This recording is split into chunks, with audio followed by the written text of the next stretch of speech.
नमस्कार दोस्तों, एक बार फिर से आप सबका बहुत बहुत स्वागत है हमारे YouTube channel easy math bye जीवन शर्मा में। आज का हमारा जो चैप्टर है दोस्तों वो वास्तविक संख्याओं से संबंधित है और आज हम पढ़ेंगे परिमेय और अपरिमेय संख्याओं का दशमलव प्रसार। ये दशमलव प्रसार किस प्रकार से होता है और इनमें जो दशमलव प्रसार है वो कितने प्रकार के होते हैं। लेकिन दोस्तों, अगर आपने वास्तविक संख्याओं से संबंधित इससे पहले हमारी वीडियो नहीं देखी है तो वो सब वीडियो आप ज़रूर देखें ताकि आपको ये वास्तविक संख्याएँ जो टॉपिक है वो पूरा आप आराम से समझ में आ सके। चलिए तो बढ़ते हैं आज के चैप्टर की तरफ और मिलते हैं वीडियो के अंत में।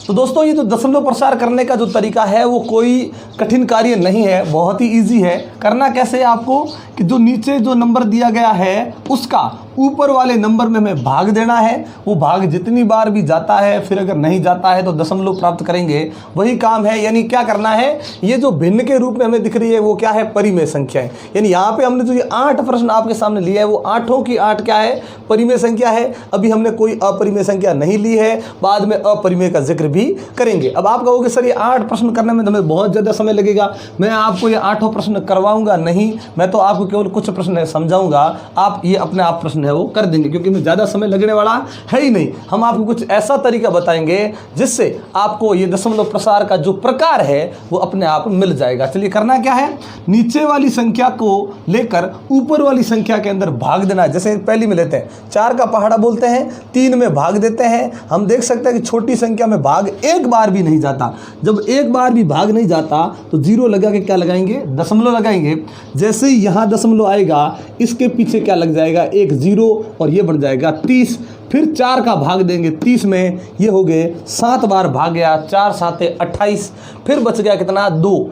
अब देखिए वो 2 यहाँ पे बचा है, 4 का भाग अब 2 में भी नहीं जाता। तो याद रखें, एक बार दशमलव लगाने के बाद हमें बार बार दशमलव नहीं लगाना है, लेकिन हर बार जैसे ही कोई संख्या बचती है उसके पीछे मन से एक 0 जरूर लगा सकते हैं। एक दशमलव लगाने के बाद में हर बार हम एक 0 तो लगा ही सकते हैं। अब 2 बचा हुआ था, 0 लग गया, क्या बन गया 20। 4 का भाग 20 में दिया, 4 पंजे 20। अब पीछे कोई संख्या नहीं बची, ध्यान रखें, अब कोई बचा हुआ नहीं है, मतलब इसका ये हो गया दशमलव प्रसार। ये कैसा दशमलव प्रसार है अभी थोड़ी देर बाद समझेंगे हम आपको। पहले यहाँ आते हैं और भाग देते हैं 5 का, इसमें देते हैं 5 एकम 5। ध्यान रखें, एक बार भाग जा रहा है तो 0 दशमलव नहीं लगाएंगे।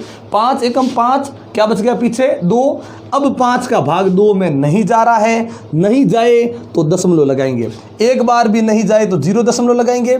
जितनी बार भाग जाता है, 1 बार 2 बार 3 बार जो भी गया, उसके बाद में नहीं जाता है तो क्या लगाएंगे, दशमलव, और उसके पीछे क्या लग जाएगा, 0। 7 के पीछे 0 नहीं लगा दोस्तों, यहाँ पे क्या बचा हुआ था, 2 के पीछे 0 लगाया, क्या बन गया 20। 5 का भाग 20 में देंगे, क्या बच गया 4। 5 चौक 20, कुछ भी नहीं बचा, हो गया पूरा। अब यहाँ आते हैं, देखिए 3 का भाग 1 में, छोटी संख्या है, भाग एक बार भी नहीं जाएगा, 0 दशमलव लगाएंगे। अब इसके पीछे एक 0 तो लग ही जाएगा, क्या बन गया 10। 3 का भाग 10 में देते हैं, लेकिन छोटी संख्या में भाग नहीं जाता तो 0 दशमलव लगाएंगे और यहाँ पे 0 लग जाएगा। दशमलव की वजह से एक 0 लगाना ही है, क्या बन गया 10। 3 का भाग 10 में दिया, ये हो गए 3 तिये 9। फिर क्या बच गया 1। एक बार दशमलव लगाने के बाद बार बार दशमलव नहीं लगाना है, लेकिन हर बार एक 0 जरूर लगा सकते हैं। फिर क्या बन गया 10। फिर 3 का भाग दिए, 3 तिये 9। फिर क्या बचा 1, फिर लगाएंगे 0, बन जाएगा 10। फिर 3 का भाग देंगे, 3 तिये 9, जो बचा 1। ध्यान रखें, जो 1 बचा है, अगर आपने वो 1 यहाँ लिख दिया तो सवाल गलत हो जाएगा। ध्यान रखें, जो भी बचता है उसके पीछे 0 लगाना है, फिर वापस भाग देना है। जितनी बार भाग गया वही आएगा। मतलब हमने क्या देखा कि ये जो 2 प्रश्न हमने किए हैं उनसे ये थोड़ा अलग होने वाला है। मतलब यही संख्या क्या हो रहा है कि बार बार वही अंक वापस आ रहा है, लेकिन ये जो दशमलव प्रसार है वो खत्म नहीं हो रहा है। इन दोनों में दशमलव प्रसार किया, ये 2 अंकों तक चला, खत्म हो गया। ये दशमलव प्रसार 1 अंक तक चला, खत्म हो गया, लेकिन ये खत्म होने वाला नहीं है। चलिए आगे बढ़ते हैं। 7 का भाग देते हैं, 4 में एक बार भी नहीं जाता, 0 दशमलव लगाएंगे। 7 का भाग नहीं जा रहा है, एक बार भी दशमलव लगाया, 0 लग जाएगा, क्या बन गया 40। 7 का भाग 40 में दिया, 7 पंजे 35, क्या बच गया 5। 7 का भाग फिर भी नहीं जाता, 0 लगाएंगे, बन गया 50। 7 7 49, फिर बचा 1। 7 का भाग फिर भी नहीं जाता, 0 लगाएंगे 10 बनेगा, 7 एकम 7, फिर बच जाएगा 3, 3 में भी भाग नहीं जाता, 0 लगाएंगे, 7 चौक हो जाएगा 28, फिर बच गया 2, फिर भी 7 का भाग नहीं जाएगा, 0 लगाएंगे, 7 दूनी हो गए 14, फिर बच जाएगा कितना 6, पीछे लगाएंगे 0, ये हो गया 7 8 56, फिर बच जाएगा 4, लगाएंगे 0 बढ़ेगा 40, 7 पंजे 35। अब सोचिए यहाँ पे सबसे पहले 5 बार गया था, 7 पंजे 35, यहाँ पे भी अभी 7 पंजे 35, 40 बन रहा था, क्या बच गया पीछे 5। अब 5 बचेगा, 0 लगेंगे, वही 7 7 49, मतलब वही आ रहा है 749 होगा, फिर क्या बचेगा 1, फिर 0 लगेंगे 10 बनेगा, 7 का भाग 10 में देंगे, 7 एकम 7, ये देखिए। तो मतलब हमने क्या देखा कि ये 5 से लेकर ये 8 तक यहाँ जो अंक आए हैं वापस अब पुनः वही अंक वापस आ रहे हैं। यहाँ पे इस एक अंक की बार बार आवृत्ति हो रही थी और यहाँ पे ये जो 6 अंक आए हैं उन्हीं अंकों की वापस पुनरावृत्ति होने जा रही है। मतलब ये और ये कोई अलग नहीं है, दोनों ही समान है। चलिए अब 4 प्रश्न करने के बाद हमें ये पता चल चुका है कि ये जितनी भी परिमेय संख्याएं हैं इनका जो दशमलव प्रसार हम देख रहे हैं वो हम 2 प्रकार से नजर आ रहा है। कौन कौन से? एक जो दशमलव में गया लेकिन कुछ अंकों तक जाने के बाद समाप्त हो गया, कुछ ऐसे भी जो दशमलव के बाद में गए लेकिन उनमें अंकों की आवृत्ति हो रही है। यहाँ पे देखिए 1 अंक की आवृत्ति हो रही है, यहाँ पे 6 अंकों की आवृत्ति हो रही है, किसी में 2 अंकों की आवृत्ति होगी, किसी में 3 अंकों की आवृत्ति होगी। तो ये हुआ क्यों?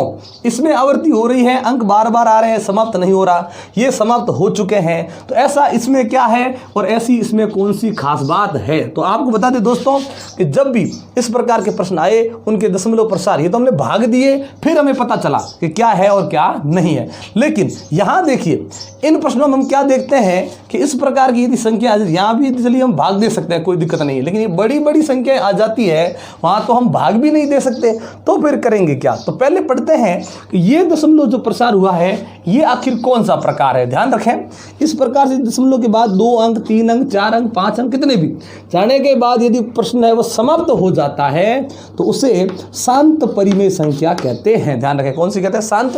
ये ध्यान रखें शांत में ये शांत अगर आपने लिख दिया तो गलत हो जाएगा, लेकिन ये शांत अलग चीज है। ध्यान रखें शांत परिमेय संख्या, यानी ये जो हमें प्राप्त हुई है वो शांत परिमेय संख्या है, ये जो है वो भी शांत परिमेय संख्या है। तो फिर ये क्या हो गई? ये हो गई अशांत परिमेय संख्या, अशांत परिमेय संख्या। ये ध्यान रखें ये शांत परिमेय संख्या थी और ये हो गई अशांत परिमेय संख्या। लेकिन यहाँ पे शांत में ये ध्यान जरूर रखें ये स हमारा है वो हमने प्रयोग में नहीं लिया गया है।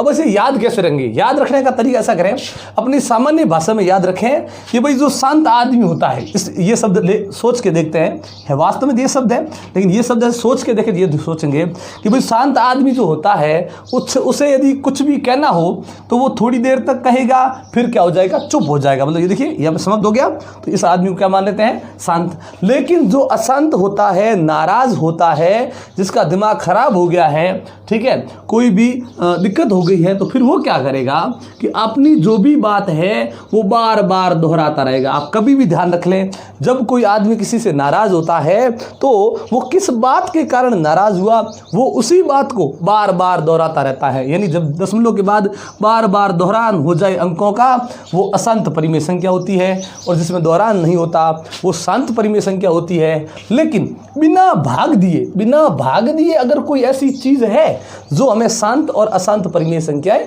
बता सके तो चलिए देखते हैं ऐसा कोई तरीका है या नहीं बिना भाग दिए। तो हम आपको बताते हैं दोस्तों ये जो शांत प्राप्त हुए वो किसकी वजह से। तो देखिए बट्टा में क्या था? 4 और यहाँ बट्टा में क्या था? 5।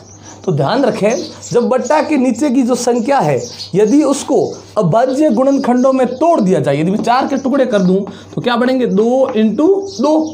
यानी यहाँ पे मैं कह सकता हूँ 2 की घात 2, यानी जो संख्या जितनी बार आती है ना उसे एक बार लिखेंगे, जितनी बार आई उसे घात में लगा देते हैं। यहाँ पे देखिए 5 एक बार आया यानी 5 घात कितनी है? 1, जिसे लिखना जरूरी नहीं है। लेकिन यहाँ पे देखिए 3 है, ये 7 है, इसके अभाज्य गुणनखंड हो नहीं सकते, और अगर होंगे भी तो उसमें 2 शामिल नहीं होगा, इसमें 5 शामिल नहीं होगा। यानी जिसके बट्टा के नीचे जो भी नंबर आया उसके यदि इस प्रकार से अभाज्य गुणनखंड कर दो, फिर घातांक रूप में बदलो तो अच्छी बात है, नहीं बदलो तो अच्छी बात है। लेकिन ध्यान रखें जब भी इस प्रकार से उसके अभाज्य गुणनखंडों में केवल 2 आए या केवल 5 आए या फिर 2 और 5 दोनों आए, ये चीज़ हो तो वो हमेशा शांत परिमेय संख्या होती है।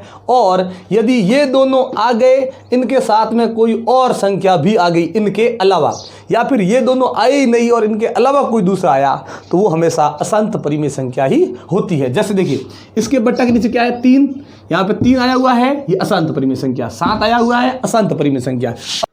अब हम ये संख्या देखते हैं 3125, यहाँ पे जो संख्या आपको नज़र आ रही है दोस्तों, और अब इसे अभाज्य गुणनखंड के रूप में व्यक्त करेंगे तो हमें जो यहाँ संख्या प्राप्त होगी वो 5 की घात के रूप में हमें प्राप्त होगी। क्योंकि यहाँ पे देखिए जो 3125 लिखे हुए हैं ना, इसे अगर हम तोड़ेंगे तो इसे अभाज्य गुणनखंडों में केवल हमें 5 5 5 ही प्राप्त होगा, और जब उसे वापस लिखेंगे तो वो संख्या जो पूरी है वो 5 की घात के रूप में आ जाएगी, और 5 के अलावा इसमें हमें कुछ भी प्राप्त नहीं होगा, और इसीलिए ये एक शांत परिमेय संख्या होगी। 2 की घात है यहाँ पे लगी हुई है, इसकी वजह से क्या आएगा, शांत, इसकी वजह से शांत। लेकिन यहाँ देखिए 7 की घात कितनी है, 5। अगर ऊपर की संख्या इससे यदि कट जाती है और ये संख्या अगर पूरी यहाँ से गायब हो जाए, हमें भी पता है 7 की घात कितनी है, 5, यानी 7 खुद इतनी 5 बार है, और 5 बार यदि इस प्रकार से गुणा करते हैं, यदि हमें पता है 7 को 7 से गुणा करेंगे 49 आएगा, फिर उसे गुणा करेंगे वापस 343 आएगा। अब जब 343, इससे क्या हो रहा है, ज़्यादा, मतलब इसे काटने के बाद भी 7 यहाँ से गायब नहीं होगा, तो इनकी वजह से तो हमें शांत मिल जाता। लेकिन जब इस प्रकार की कोई इन दोनों के अलावा संख्या आ जाए, वो कटती हुई नजर नहीं आए, तो ऐसी कंडीशन में इसकी वजह से इसका जो उत्तर बनेगा वो अशांत परिमेय संख्या बन जाएगा। ये जरूर ध्यान रखें, ये हो गई अशांत परिमेय संख्या। यहाँ आइए, यदि दोनों संख्याओं में से संख्या यदि कटती है तो पहले काट ले। जैसे देखिए नहीं, दोनों 3 के पाड़े मारी है, 3 3 9, 3 पंजे 15, ऊपर 3 बट्टा में 5। हम देख सकते हैं बट्टा के नीचे कौन आया, 5, और मैंने बताया बट्टा के नीचे जब भी 2 या 5 की घात आए तो वो हमेशा शांत परिमेय संख्या होती है। ये शांत परिमेय संख्या है, केवल बट्टा के नीचे वाली संख्या हमें देखनी है कटने के बाद में। चलिए यहाँ आते हैं, ये क्या है, 625, ये हमें पता है ये 25 का क्या है, वर्ग, यानी इसे यदि 5 5 में तोड़ दिया जाए तो 5 × 5 × 5 × 5 इस प्रकार से हो जाएगा। तो ये जैसे हम बढ़ेंगे 5 की घात बढ़ेगी 4, जब भी 5 की घात आए, 2 की घात आए, तो वो हमेशा शांत परिमेय संख्या ही होती है। तो इस प्रकार से हमने क्या देखा कि 2 प्रकार से हो गई, शांत परिमेय संख्या और अशांत परिमेय संख्या। 2 और 5 की घात आती है या दोनों की घात आती है तो शांत परिमेय संख्या, कहाँ, बट्टा के नीचे 2 या 5 हो तो।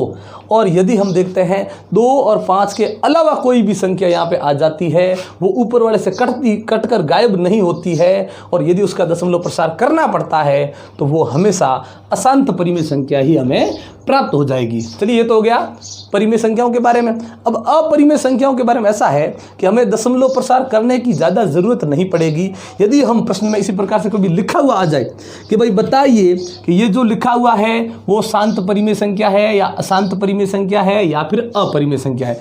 अब दोस्तों देखिए, ये जो अशांत परिमेय संख्या है ना, इसका एक और भी नाम है, क्योंकि यहाँ पे बार बार क्या हो रही है, आवृत्ति हो रही है ना, वो आवृत्ति हम रोक नहीं सकते, इसे कहेंगे अनवसानी आवृत्ति। ये जरूर ध्यान रखें, अनवसानी आवृत्ति का मतलब होता है कि ये ऐसी आवृत्ति है जिसे हम रोक नहीं सकते अपने मन से। ये नहीं है 4 बार लिखा खत्म हो गया, नहीं, इसको हम रोक ही नहीं सकते कभी, तो ये अनवसानी आवृत्ति भी इसे कहते हैं। लेकिन यदि दशमलव के बाद इस प्रकार से कोई संख्या आ जाए लेकिन उसमें खत्म तो नहीं हो रहा है, इसमें भी मान लो खत्म नहीं हो रहा है, अगर आवृत्ति होती है तो वो अशांत परिमेय संख्या होती है। लेकिन इसमें यदि ऐसा हो कि आवृत्ति भी नहीं हो रही है और इस प्रकार से खत्म भी नहीं हो रहा है, देखिए कोई आवृत्ति नहीं हुई, इसमें आप कहोगे सर आप 0 या आवृत्ति हो रही ना, मैंने क्या बताया, समान अंतराल के बाद उन्हीं अंकों की पुनरावृत्ति होती जाती है, तो ध्यान रखें इस प्रकार की कंडीशन में उसे अशांत परिमेय संख्या कहते हैं।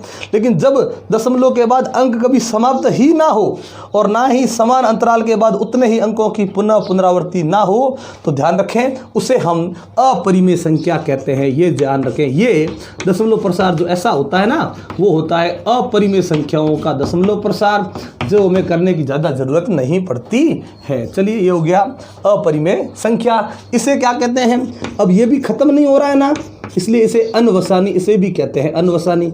लेकिन यहाँ पे क्या होता है, आवृत्ति नहीं होती, इसलिए इसे अनवसानी अनावृत्ति भी कहते हैं। ध्यान रखें, इसे अनवसानी अनावृत्ति भी कहते हैं। और ये जो है वो अनवसानी आवृत्ति, ये अनवसानी अनावृत्ति।